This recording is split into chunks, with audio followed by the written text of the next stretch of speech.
Hello everyone, नमस्कार। मैं सुनील अभिव्यक्ति दिल्ली मुखर्जी नगर से आप सबका स्वागत करता हूं। और मेरे प्यारे बच्चों, जैसे मेरे साथ में आप देख रहे हैं, प्रहलाद जी हैं, 104 रैंक 2021 आईएएस। और मैंने कल आप लोगों से द हिंदू की क्लास में जो बातें प्रहलाद के बारे में बोली थी कि कोशिश करूंगा कि उनको आप लोगों के इस लेक्चर का हिस्सा बनाऊं, और वो द हिंदू की जो उपयोगिता है आपकी लाइफ में, या इस क्लास की मेरी जो उपयोगिता है उसके बारे में विस्तार से आप लोगों को बताएं, जिससे कि आप 1 2 3 4 साल तक, जब तक सिलेक्शन ना हो जाए तब तक यानी हमारे साथ जुड़े रहें। और प्रहलाद, कल भी मैंने बताया था, सबसे बड़े एग्जाम्पल हैं इस बात के कि यानी आपको पेशेंस रखना है। यानी 3 अटेम्प्ट में प्रहलाद जी का प्रीलिम्स नहीं हुआ, लेकिन चौथे में प्रीलिम्स हुआ और वो टॉप रैंक में आके शामिल हो गए और 104 रैंक यानी प्रॉपर आईएएस उनको मिल गया। तो कहने का मेरा मतलब है कि आज की चर्चा अभी यानी विज्ञान और प्रौद्योगिकी के क्लास के पहले यानी प्रहलाद जी के साथ मेरी होगी। और जो भी ये बातें बताएंगे आप बहुत अच्छे से सुनना है, गौर से सुनना है। और एक चीज़ मैं इनके बारे में बताऊंगा, जो मतलब जब भी ये मुझसे मिले, ज़्यादा मुलाकातें तो हुई नहीं, लेकिन जितनी भी हुई हैं, ये मतलब मेरी लाइफ में जो 2 4 6 सक्सेसफुल लोग अगर आए हैं यानी आईएएस में, आईपीएस में, उनमें सबसे ज़्यादा संस्कार मुझे प्रहलाद के अंदर दिखा है। हालांकि कंपेयर नहीं करना चाहिए, लेकिन उम्मीद करता हूँ अपने इन्हीं संस्कारों के साथ ये एक बहुत अच्छे आईएएस अधिकारी साबित होंगे। तो प्रहलाद से मैं यही चाहूँगा कि हिंदू के बारे में सबसे पहले आपको विस्तार से बताएं, कैसे पढ़ना है, कैसे नहीं पढ़ना, चूँकि इन्होंने भी लेक्चर हिंदू के लिए हैं जी। और आईक्यू आईपी के ये भी छात्र रहे हैं आपके इंटरलिंकिंग क्वालिटी इंप्रूवमेंट प्रोग्राम के। तो मैं चाहता हूं इन्होंने क्या सीखा है सबसे पहले वो बताएं, क्योंकि उसका इम्पैक्ट बहुत गहरा होगा। Prahlad ji, thank you sir. सबसे पहले तो मैं सर का बहुत तहे दिल से थैंक यू करना चाहूँगा कि एक तो सर का इनडायरेक्टली जो द हिंदू था वो मैंने भी फॉलो किया था, और सेकंड जो मेन इम्पोर्टेंट पॉइंट है कि मेरे जो इंटरव्यू प्रोग्राम था उसमें कैसे मुझे तैयारी करनी चाहिए, किन किन पॉइंट्स पे मुझे फोकस करना चाहिए, और पर्सनैलिटी डेवलपमेंट किस तरीके से, कौन कौन से ऐसे हमारे पॉइंट्स हैं और उसके पार्ट हैं हमारे पर्सनैलिटी के, जिन पे हमें इंटरव्यू में ध्यान देना है। क्योंकि सर का एक अच्छा एक्सपीरियंस रहा है इंटरव्यू के दौरान और इस यूपीएससी जर्नी में, तो वो सब काम मेरे आई जो जो इन्होंने पॉइंट्स रखे सर ने जब हम इंटरव्यू के लिए मिले थे, तो सर का एक काफ़ी बड़ा योगदान रहा था।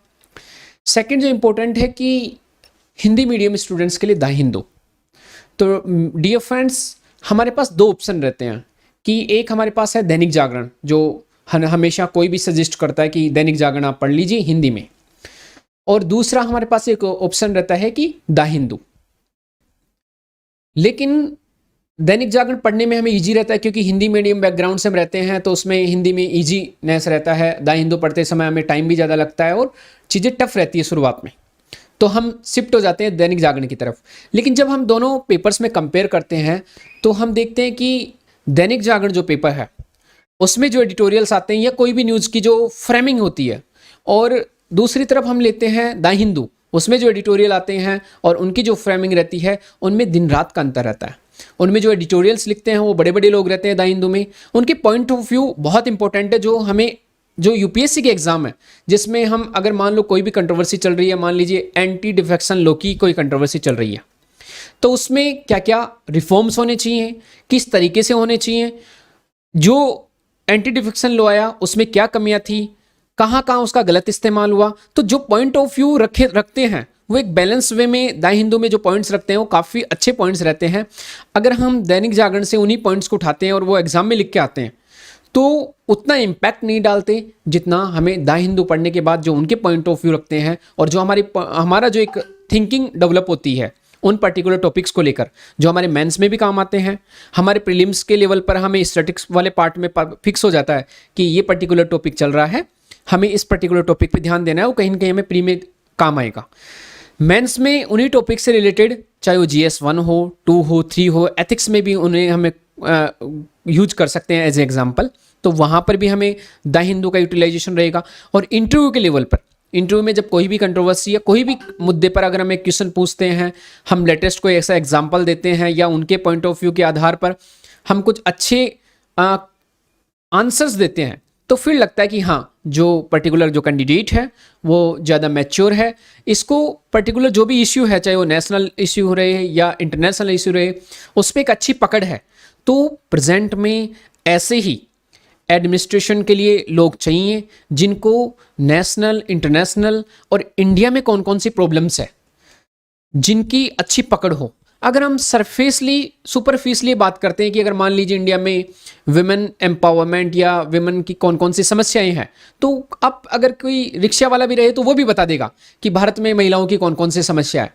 लेकिन जब तक आप खुद कोई रिपोर्ट, जैसे नेशनल फैमिली हेल्थ सर्वे का डेटा है या फिर जो ग्लोबल जेंडर गैप रिपोर्ट है उसका कोई डेटा है, उनमें रियल में अंदर कौन सी ऐसी बातें हैं जो रियल में हमें ये मोटिवेट करती है कि हाँ, इन पे पहले काम होना चाहिए। आपको ये पता ही नहीं है कि महिलाओं की एनीमिया की जो समस्या है हिंदुस्तान में वो बहुत ज़्यादा मतलब हाईली क्रिटिकल है। और जब तक आपको ये पता नहीं डेटा के आधार पर कि 60 to 70% अभी भी जो हमारे इंडिया में महिलाएं हैं वो एनीमिया से ग्रसित है, उसका रीजन क्या है, जब तक आप बैकग्राउंड में नहीं जाओगे, जब तक नहीं समझोगे, आपने सिर्फ डायरेक्टली बोल दिया कि एनीमिया की ये समस्या है, लेकिन आपको ये पता नहीं कि एनीमिया हो क्यों रहा है उनको, उनकी बचपन से ही उनके साथ किस टाइप का डिस्क्रिमिनेशन स्टार्ट हो रहा है। जब तक आप, और बचपन से नहीं, जब हमारे बेबी चाइल्ड जब पेट में रहता है 9 मंथ्स का जो ड्यूरेशन रहता है उसी में पोषण पूरा नहीं मिल रहा है।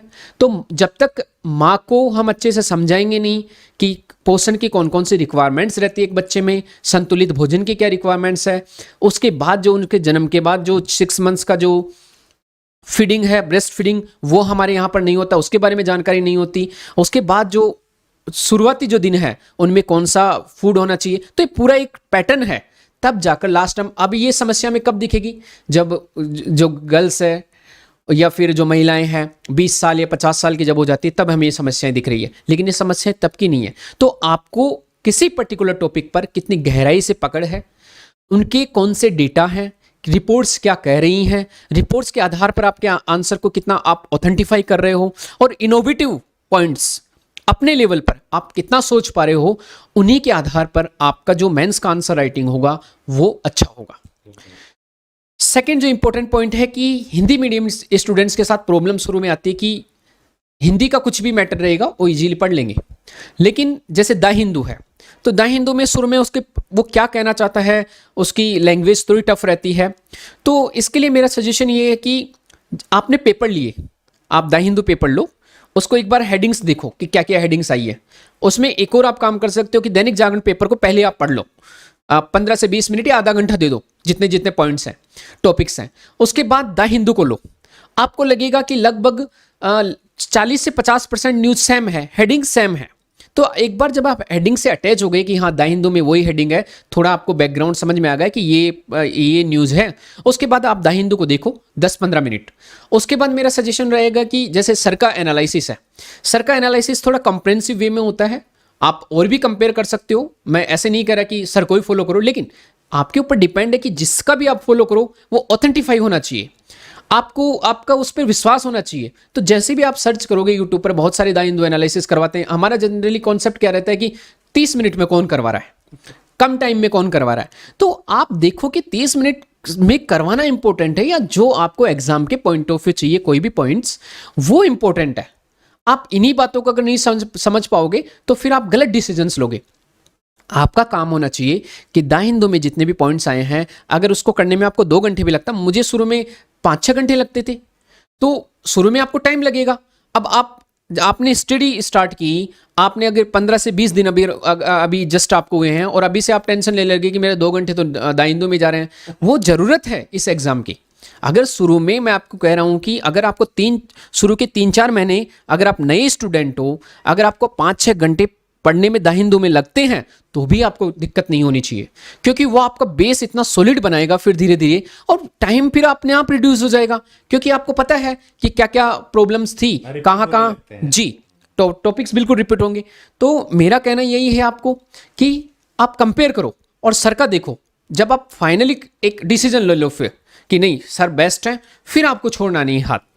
और मेरा तो ये पर्सनली एक्सपीरियंस है कि सर का जो वे है पढ़ाने का, टॉपिक्स को इंटरलिंक करना, किस सब्जेक्ट में कहाँ आएगा, प्रीवियस ईयर पेपर में कैसे क्वेश्चन आए थे, ऐसे में किस टाइप का एक टॉपिक था जहाँ पर आप इन डेटा को यूटिलाइज कर सकते हो। तो इतना जब आप खुद एक बार सर से पढ़ोगे तो वो चीज़ें आपको एग्जाम के पॉइंट ऑफ व्यू खुद के व्यूज़ डेवलप हो जाएंगे कि हमें पढ़ना कैसे है। तो आप लगातार सर को फॉलो करो ताकि आपकी पकड़ यूपीएससी की जो डिमांड है वो बेहतर होगी। और लगातार ये द हिंदू पढ़ने से एक और जो सबसे मेन जो मैंने फील किया था कि हमें लगता है कि ये कहाँ काम आएगा ज़्यादा, स्पेशली जैसे बहुत बार ऐसा होता है कि द हिंदू में से इस बार करंट में उतने ज़्यादा क्वेश्चंस नहीं आए प्री में। प्री से मतलब नहीं है। आप देखोगे कि मेंस में जब भी आप आंसर राइटिंग करोगे, जैसे कॉन्स्टिट्यूशनल मोरालिटी आ गया, तो कॉन्स्टिट्यूशनल मोरालिटी में सुप्रीम कोर्ट के कौन कौन से डिसीजंस रहे, तो आप देखोगे हमेशा आर्टिकल 377, आर्टिकल 498, ये सभी सबरीमाला वर्डिक्ट, यही तो लिखना है वहाँ पर मेंस में। लिखना क्या एक्स्ट्रा। उसके बाद बहुत सारे वोल्केनो, कौन कौन से वोल्केनो इस पर्टिकुलर एक साल में, तो आप जब भी देखोगे न्यूज़ में वो कहीं ना कहीं रहेगा। इस बार इंडोनेशिया में पड़ गया, कहीं पर इटली में वोल्केनो का इरप्शन हुआ। तो ये सभी जो पॉइंट्स, अगर आप, ये डिपेंड करता है कि आपने उस न्यूज़पेपर को कितनी गहराई से समझ रहे हो। आपको पॉइंट्स इधर उधर देखने की जरूरत ही नहीं है। अभी इन्फ्लेशन चल रहा है, इन्फ्लेशन में आरबीआई को क्या क्या करना चाहिए, गवर्नमेंट को क्या क्या करना चाहिए, अभी जितने भी गवर्नमेंट स्टेप्स ले रही है आप उनको देख लो। आपको अननेसेसरी इधर उधर से कलेक्शन करने की जरूरत ही नहीं है अगर आप डेली उस न्यूज़पेपर को फॉलो कर रहे हो। और जो पॉइंट्स अभी आ रहे हैं न्यूज़पेपर में वो इतने अच्छे पॉइंट्स हैं कि उन्हीं को जब आप लिख के आते हो तो वो ज़्यादा अटैच फील करता है एग्जामिनर, क्योंकि एग्जामिनर भी तो द हिंदू को फॉलो कर रहा है। और जब उसकी थिंकिंग और आपकी थिंकिंग कहीं ना कहीं मैच होती है जब आंसर्स में, तो फिर वो भी सोचता है कि हाँ जो पर्टिकुलर जो कैंडिडेट है उसको अच्छा नॉलेज है, तो आपको वो फिर अच्छे मार्क्स देगा। इसलिए द हिंदू को आप एक लाइफ का पार्ट बना लो कि हाँ 2-3 घंटे हमें देना है और छोड़ना नहीं है। सबसे इंपॉर्टेंट पॉइंट है कि कंटिन्यूटी। अगर आपने एक दिन भी द हिंदू छोड़ा तो आप समझो कि आप कहीं पिछड़ रहे हो। इसलिए चाहे कभी भी हो, अगर आपको कोई शादी अटेंड करनी है, बर्थडे पार्टी है, कहीं घूमने जाना है, तो द हिंदू 2 घंटे तो आपको पढ़ना ही है। तो ये एक इंपॉर्टेंट पॉइंट है कि द हिंदू से अटैच रहो। सर की जो क्लासेज हैं उनको लगातार करो, उससे आप सीखोगे कि द हिंदू पढ़ना कैसे है, कैसे हम इसे यूटिलाइज कर सकते हैं मेंस के आंसर राइटिंग में, हमारे इंटरव्यू के लेवल पर, और मेंस में जितने भी सब्जेक्ट हैं वहाँ हमेशा आप इसको यूटिलाइज करोगे।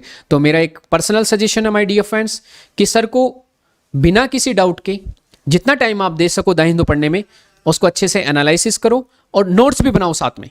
सर का क्लास आप लेके बैठे हो सामने, सिर्फ लेटे हुए हो, उससे आपको फ़ायदा नहीं मिलेगा। आप गलत इंटरप्रेट करोगे चीज़ों को। सर का जब भी क्लास करो बिल्कुल अटेंटिव रहो क्लास में, और आपको नोट्स बनाने हैं सर के पूरे अच्छे से नोट्स बनाना है, फिर उनको रिवीजन करना है। तब जाकर आपको देखेगा कि एक महीने अगर आपने ऐसा कर लिया, ऐसा नहीं करना कि 2 दिन आपने पढ़े क्या कैलकुलेशन करने लग गए कॉस्ट बेनिफिट, नहीं। आप 1 महीने बिना किसी संकोच के पढ़ो, उसके बाद उनको रिवीजन करो, फिर आपको पता लगेगा कि या पहले मेरा नॉलेज का लेवल क्या था, आज मेरे नॉलेज का लेवल क्या है। तब जाके आप कंपेयर करो, फिर आपको धीरे धीरे वही चीज़ें कॉन्फिडेंस देगी, और वही कॉन्फिडेंस आपको इस जर्नी में आगे बढ़ने में मोटिवेशन प्रोवाइड करेगा। तो इसी के साथ मैं आपको फ्यूचर के लिए मेरी तरफ से best of luck my dear friends. Thank you. और सर ने जो मौका दिया मुझे यहाँ पर अपने प्लेटफॉर्म पर, उसके लिए भी thank you very much sir. Most welcome. बच्चों मैं थोड़ा सा हल्का सा इमोशनल हो रहा हूँ, उसके पीछे रीज़न है, तो मैं इनको एक बार हक करूँगा और मैं कुछ नहीं बोलूँगा इसके बाद जो इन्होंने बोल दिया आप सबके लिए, क्योंकि टॉपर हैं। तो मुझे लगता है कि आपका एटीट्यूड टॉपर्स की बात सुन करके पॉजिटिवली ज़्यादा चेंज होता है। और बट मैं इमोशनल इसलिए हो रहा हूँ क्योंकि पढ़ते बहुत बच्चे हैं, मुझे पता है हिंदू 30,000 38,000 व्यूज़ आते हैं, पढ़ते बहुत बच्चे हैं लेकिन बोलते बहुत कम हैं। तो इस बात को लेकर के मैं बहुत इमोशनल हूँ और प्रहलाद का बहुत बहुत शुक्रगुजार हूँ कि उन्होंने कम से कम ये बात बोली। चूँकि मेरी जर्नी आप सबको पता है बच्चे, मैं कोड भी अपना प्रमोट नहीं करता हूँ, आप सबको अच्छे से पता है। ये तो आप सबको पता है ना, स्पेशल क्लास में फिर आप लोग कहते हो कि सर कोड प्रमोट करिए, नहीं तो फिर आपके ऊपर पेनल्टी लग जाएगी। तो मैं इतना समर्पित हूँ गांव के बच्चों के लिए, सबअर्बन के बच्चों के लिए, यानी जिनके पास रिसोर्सेज नहीं है। तो कम से कम इनकी इन बातों से उन बच्चों को एक विश्वास आएगा कि हिंदू के द्वारा मैं शायद उनकी ज़िंदगी में एक बहुत बड़ा बदलाव ला सकता हूं। और जो हाउस वाइफ्स हैं, मैं आप सबसे बार बार कहता हूं, आप भी हिंदू की क्लास जरूर देखिएगा। आप ठीक है, आपके एक अटेम्प्ट हो सकता है कि सिलेक्शन ना हो पाए, कंपटीशन ज़्यादा, लेकिन तब भी हमें लड़ना है। लेकिन अगर आप देखते हैं तो आपका जो बच्चा है और खासकर आपकी बेटी है वो जीवन में कभी पीछे नहीं रह जाएगी। यही मेरी आप सबसे गुजारिश है। और मैं एक बार इनको गले लगाऊंगा क्योंकि इन्होंने मुझे इमोशनल किया है। बहुत कम लोग बोलते हैं, पढ़ते हैं मुझसे सभी बच्चे, बहुत बच्चे पढ़ते हैं इनडायरेक्टली डायरेक्टली, लेकिन बोलते नहीं। ठीक है, इस बार भी बहुत से बच्चे डायरेक्टली इनडायरेक्टली सेलेक्ट हुए हैं लेकिन बोलते नहीं है, तो कम से कम इन्होंने बोला है। ठीक है, thank you so much. Unacademy. Let's crack it.